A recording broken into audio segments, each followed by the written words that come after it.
মাত্র কয়েকদিন বাকি, এরই মধ্যে উৎসবের কড়া নাড়ছে মুসলিম উম্মার দুয়ারে। বলা হয় ঈদুল ফিতরকে মুসলিম উম্মার সবচেয়ে বড় ধর্মীয় উৎসব। নিজেকে বর্ণিল রূপে সাজিয়ে তুলতে পোশাকের বাড়তি চাহিদা থাকে, যার ফলে বিপণী বিতানগুলোতে বাড়ছে ক্রেতা সাধারণের ভিড়।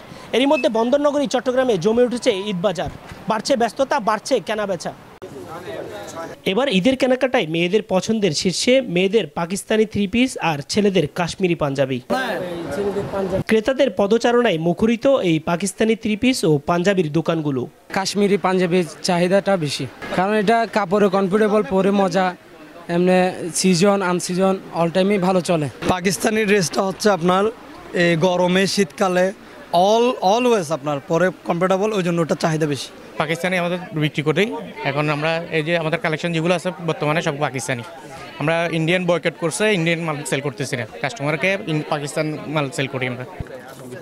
বেলা যতই বাড়ছে ঈদ ততই ঘনিয়ে আসছে, দোকানগুলোতে বাড়ছে ব্যস্ততা, বাড়ছে কেনাবেচা। পাকিস্তানি পোশাকের মধ্যে সালোয়ার কামিজ, বিভিন্ন ধরনের পার্টি পোশাক ও কুর্তি অন্যতম। যে কোনো উৎসবে পরার জন্য পাকিস্তানি পোশাক উপযুক্ত, এমনটাই বলছেন ক্রেতা সাধারণ। পাকিস্তানি আসলে কেনার মতো সবারই সামর্থ্য হয় না, আর সামর্থ্য থাকলেও সেটা কেনা উচিত না।